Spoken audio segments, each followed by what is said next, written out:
Well, hey everybody, it's Kev Bo Jones here with another episode of the wonderful world of baseball cards. Today I thought I'd feature a few cards in my PSA collection. I'm fairly new to PSA cards. I just started picking them up this spring. Right before, of course, the infamous trimming scandal got started. Gary Mosier and PWCC and the boys. But it hasn't really scared me away because I feel like I'm only seeing prices continue to rise on PSA cards, and they do really look nice. I resisted for a long time, but finally started getting some of them. Just really started a few months ago. And I wanted to feature a few of my 80s, kind of random 80s PSA cards that I have. You're looking at a 1979 Topps Doc Ellis, so not technically the 80s, but this card and this player is one that's always been pretty near and dear to me. Of course, we all know that infamous YouTube video where he talks about pitching a no-hitter while tripping on LSD. Great video, classic, and Doc Ellis is just a fun, kind of a cult status player, at least for me. This is his final Topps card from 1979. It's a PSA 10. I saw it. I felt like it was priced fairly, so I picked it up. And Doc Ellis is going to be a player that I'm going to work on a PC for. I want to get his entire run of Topps cards from 69 through 79. And also the Kellogg's cards that he's featured in from, I guess, probably 1970 through 79 or so. I don't know how many sets he's in.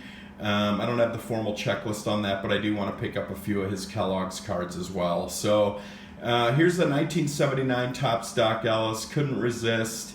I am looking for the 69 Topps rookie of his, but it's hard to find.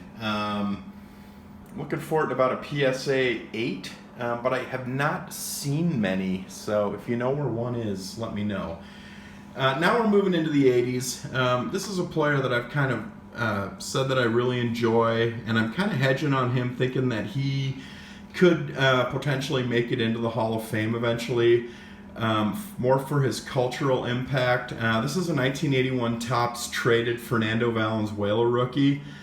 I never had this card as a kid. I never had the 81 Topps traded set, but I love this card. It's just great. And Fernando is just, he's got a great story. Was a super clutch pitcher in the 81 series. I think he won the Cy Young and Rookie of the Year. Threw a no-hitter, Fernando Mania, the whole deal. So this is in a PSA 9. Really good-looking card. Not perfect by any means, but good enough for me. I love this one, and I'm happy to have this in my collection. The next one here is another Fernando. This is a 1986 Topps Fernando Valenzuela.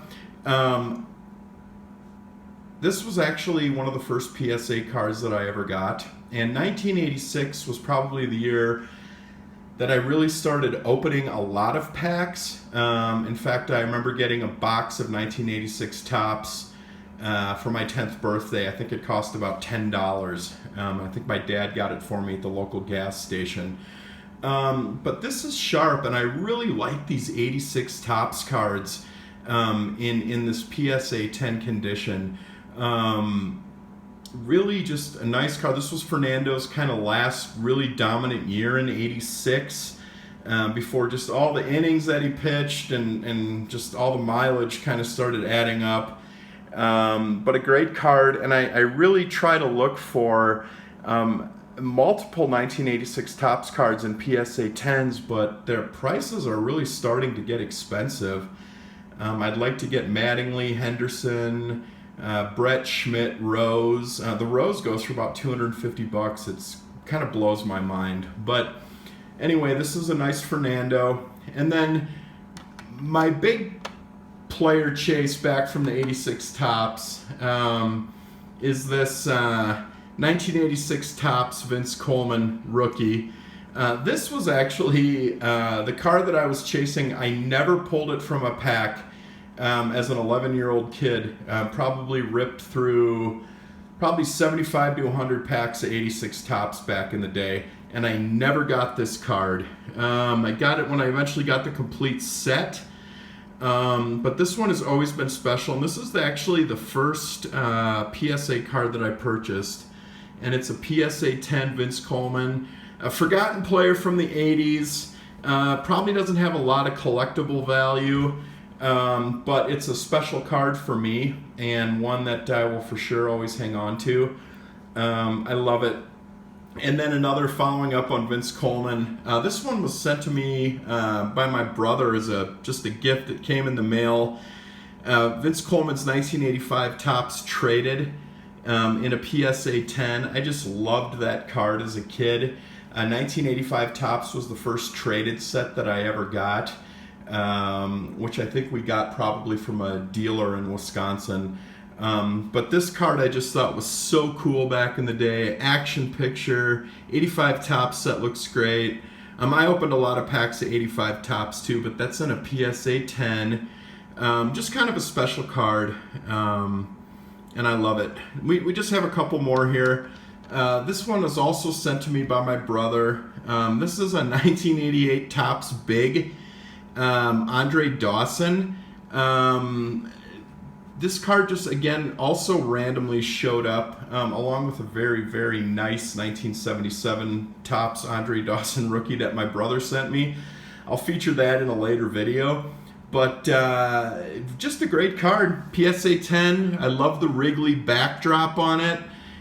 This was the year after he won the MVP. It kind of is reminiscent of that 1956 Topps set. My brother's a big fan of the 56 Topps set. And I think that's why he was drawn to this one. So kind of a special card, a gift. I love the cards that are a gift. And then the final one here, this was, I won this in a giveaway, and it's just a 1989 Topps Nolan Ryan. It's a Beckett. I don't really collect Beckett cards at all, but I felt like this was the best available in the giveaway. So I selected this one. I just love it, him throwing the football. This was like peak Ryan mania, 1989. Upper deck, high number. It's kind of a fun card. So thanks for watching, everybody. I hope you're enjoying the content. Please feel free to like and subscribe. Leave comments. I try to respond to all the comments the best that I can. And just keep collecting what you love.